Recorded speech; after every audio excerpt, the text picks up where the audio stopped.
मूंगफली की फसल पर कल्टार वेस्ट है या फिर टाबुली वेस्ट है।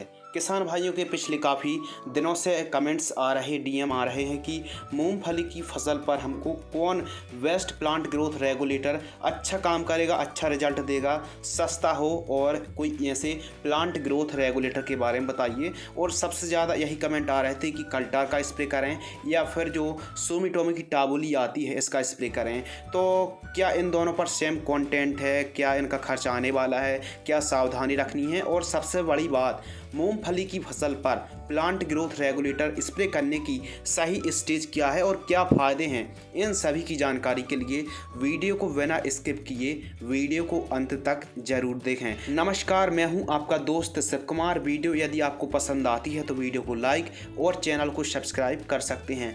तो मूंगफली की फसल पर कौन है वेस्ट पीजीआर। अब पीजीआर का मतलब होता है प्लांट ग्रोथ रेगुलेटर, यानी जो पौधे की वृद्धि होती है, वनस्पतिक बढ़वार होती है, उसे यह रेगुलेट करता है। इसी का मतलब होता है पीजीआर, प्लांट ग्रोथ रेगुलेटर, पौध वृद्धि नियामक, यानी पौधे की हाइट को यह रेगुलेट करके पौधे की जो एनर्जी होती है, हाइट होती है, वनस्पतिक बढ़वार होती है, वाटर मिनरल्स होते हैं, पोषक तत्व होते हैं, तो हाइट को, वनस्पतिक बढ़वार को यह रोककर सारी की सारी एनर्जी फल फूलों पर लगाते हैं। तो मूंगफली की फसल पर क्या कल्टार वेस्ट है या टाबुली। तो देखिए किसान भाइयों, कल्टार और टाबुली पर दोनों के दोनों पर पेक्लोबुटराजोल का कॉम्बिनेशन है। अब पेक्लोबुटराजोल की हिस्ट्री यदि देखी जाए तो पेक्लोबुटराजोल का इस्तेमाल सबसे प्रथम किया गया था आम की फसल पर, यानी आम की फसल पर फ्लावरिंग स्टेज पर हम मैंगो पर सबसे ज़्यादा पेक्लोबुटराजोल का स्प्रे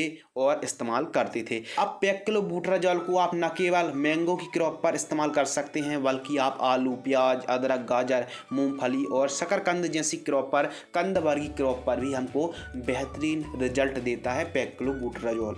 अब रही वेस्ट की बात कि कल्टार वेस्ट है या टाबुली, तो दोनों पर पेक्लोबुटराजोल है, लेकिन परसेंटेज का यहाँ हेर फेर है। अब जो कल्टार आती है इसमें 23% एससी फॉर्म में पेक्लोबुटराजोल अवेलेबल है, एवं टाबुली जो सुमिटोमो केमिकल्स लिमिटेड की टाबुली आती है इस पर 40% का कॉम्बिनेशन है पेक्लोबुटराजोल।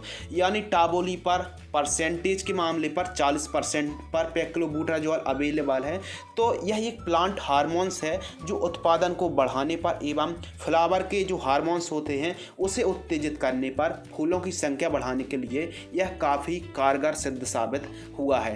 तो इसको आप कंद वर्गीय क्रॉप पर भी इस्तेमाल कर सकते हैं। जैसे यदि कोई किसान भाई आलू के किसान हैं, आलू, प्याज, अदरक, गाजर, मूंगफली, शकरकंद जैसी क्रॉप पर भी आप पेक्लोबुटराजोल का इस्तेमाल कर सकते हैं। पेक्लोबुटराजोल बढ़िया काम करता है। पेक्लोबुटराजोल मूंगफली की फसल पर 23% वाला भी आप इस्तेमाल कर सकते हैं, 40% वाला भी आप इस्तेमाल कर सकते हैं। अब यदि आप टाबुली को ले रहे हैं तो यहाँ जो डोज है इसका हेर फेर होने वाला है, यानी परसेंटेज के मुकाबले इसका जो डोज है कम और ज़्यादा होने वाला है। अब टाबुली पर परसेंटेज ज़्यादा है तो इसका डोज कम हो जाएगा। अब टाबुली को आप अपनी मूंगफली की फसल पर स्प्रे करते हैं तो 30 ml प्रति एकड़ की दर से स्प्रे करना है। यदि आप कल्टार का प्रयोग कर रहे हैं तो 70 से 80 ml प्रति एकड़ की दर से इस्तेमाल कर सकते हैं। अब यहाँ पर अच्छे और सबसे अच्छे की बात तो खत्म हो ही जाती है, क्योंकि दोनों पर पेक्लोबुटराजोल है। अब पूरा का पूरा जो हेर है, पूरा का पूरा जो खेल है यहाँ परसेंटेज का है। अब टाबुली पर ज़्यादा परसेंटेज है तो इसका डोज कम है,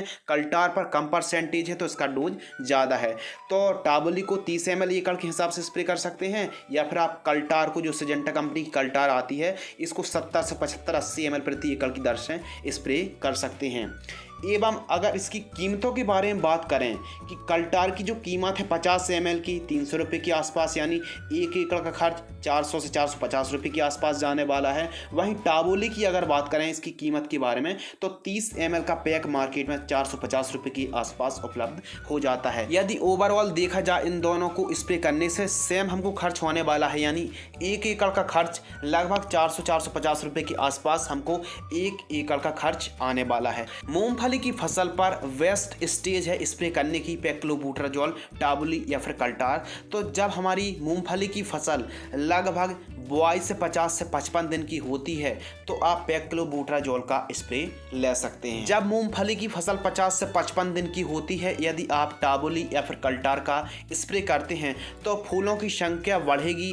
यदि फूल ड्रॉप हो रहे हैं तो उसको भी यह कम करेगा, पैदावार को बढ़ाएगा, हाइट को भी यह रेगुलेट करके। और सबसे अच्छी बात है कि जब मूंगफली की फसल अपनी वानस्पतिक अवस्था की जो बढ़वार है वह ले ले, तब आप टाबुली या फिर कल्टार का स्प्रे ले सकते हैं। इससे न केवल फूलों की संख्या अधिक आएगी बल्कि जो कंद हैं वह भी अपना विकास, अपना डेवलपमेंट ठीक तरीके से कर पाएंगे, जिससे मूंगफली की क्रॉप का प्रोडक्शन, उपज उत्पादन बढ़ जाएगा। अब मूंगफली की फसल पर यदि आप इन पीजीआर का इस्तेमाल कर रहे हैं तो लगभग स्प्रे करने के बाद 2 घंटे तक बारिश नहीं होनी चाहिए और 2 से 3 दिनों बाद ही हमको रिजल्ट मिलना चालू हो जाते हैं। तो मूंगफली की फसल पर सही स्टेज है, बुआई से 50 से 55 दिनों पर आप पेक्लोबुटाजोल का इस्तेमाल कर सकते हैं। इससे फूलों की संख्या बढ़ती है। अब किसान भाइयों की जो कन्फ्यूजन है कि मूंगफली की फसल पर कल्टार बेस्ट है या फिर टाबुली बेस्ट है, तो बेसिक और ओवरऑल देखा जाए तो दोनों बेस्ट हैं, क्योंकि दोनों पर